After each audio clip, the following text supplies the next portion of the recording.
कुमार विश्वास हमारे साथ जुड़ चुके हैं। कुमार विश्वास, शीला दीक्षित से वैचारिक विरोध लगातार आपका भी रहा संघर्ष के तौर पर, आज उनका निधन हुआ है, किस तरीके का अनुभव आप साझा करना चाहेंगे न्यूज नेशन के दर्शकों के साथ? जी, मैं तो अभी प्रवास पर कार्यक्रमों के सिलसिले में लंदन आया था। सुबह उठ के आपके चैनल और ट्विटर के माध्यम से मैंने देखा, ये केवल कांग्रेस की नहीं और केवल दिल्ली की नहीं बल्कि भारत की सकारात्मक राजनीति का एक बड़ा नुकसान है। इस देश में इस समय राजनीति में ऐसे चेहरे कम हैं जो इतने ग्रेसियस हों, जो इतने सौम्य हों कि वो अपने विपक्षियों से भी संवाद कर सकते हों। तीन बातें मुझे विशेष रूप से याद आती हैं। अभी तो चुनाव से पहले, लोकसभा चुनाव से पहले 2 बार उनसे मेरी बात हुई थी और ट्विटर पर भी मैंने कुछ लिखा था, जिस पर उन्होंने बड़ा मनोरंजक सा आशीर्वाद मुझे दिया और मुझे कॉल करके कहा था। उन्होंने कहा कि आप तो सब कुछ लाजवाब करते हैं। हाँ, उन्होंने मुझे कहा कि तुम तो सब कुछ लाजवाब करते हो। फिर कॉल करके मुझे कहा कि कब आ रहे हो, तो मैं उनको माता बोलता था संवाद में। मैंने कहा माता जल्दी आता हूँ, आपके दर्शन करता हूँ। मेरी उनसे बातचीत तय हुई थी, लेकिन ये दुर्भाग्य है कि मैं उनसे नहीं मिल पाया। 3 बातें बड़ी महत्वपूर्ण है। एक तो उन्होंने कभी ग्रेस नहीं खोया।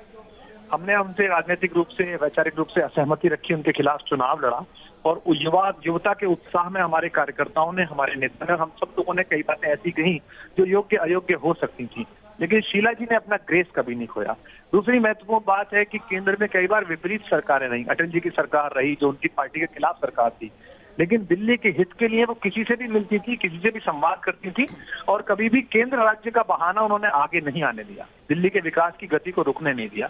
और तीसरी महत्वपूर्ण बात है कि आज दिल्ली में जो कुछ भी हो रहा है, जो बड़ा हुआ है, फ्लाईओवर्स हैं, सड़कें हैं, दिल्ली का विस्तार है, अनियमित कॉलोनी का नियमित करना है, इस सब के पीछे शीला जी का योगदान था। मैं जब 2 बार सरकारों को मैंने निर्वाचन के बाद पास से देखा तो मैंने देखा कि बहुत सारी योजनाएं, अद्भुत योजनाएं, वो उन्हीं के समय की शुरू की हुई थी। फ्रंट से लीड करती थी, कभी हिचकती नहीं थी। अभी जब दिल्ली में युवा तुर्क सब पीछे हट गए पार्टी की पराजय देखकर, पार्टी के हालात देखकर, उस समय वो आगे आई और राहुल गांधी के कहने पर उन्होंने पार्टी की कमान ली। तो संदीप हमारे भाई हैं, दोस्त हैं, केवल उनके लिए नहीं, परिवार के लिए नहीं, पूरे देश के लिए और सकारात्मक राजनीति के लिए, पॉजिटिव पॉलिटिक्स के लिए एक बड़ा नुकसान है। अपनी खराब तबीयत में भी उन्होंने लोकसभा चुनाव लड़ा और फ्रंट से पार्टी को लीड किया।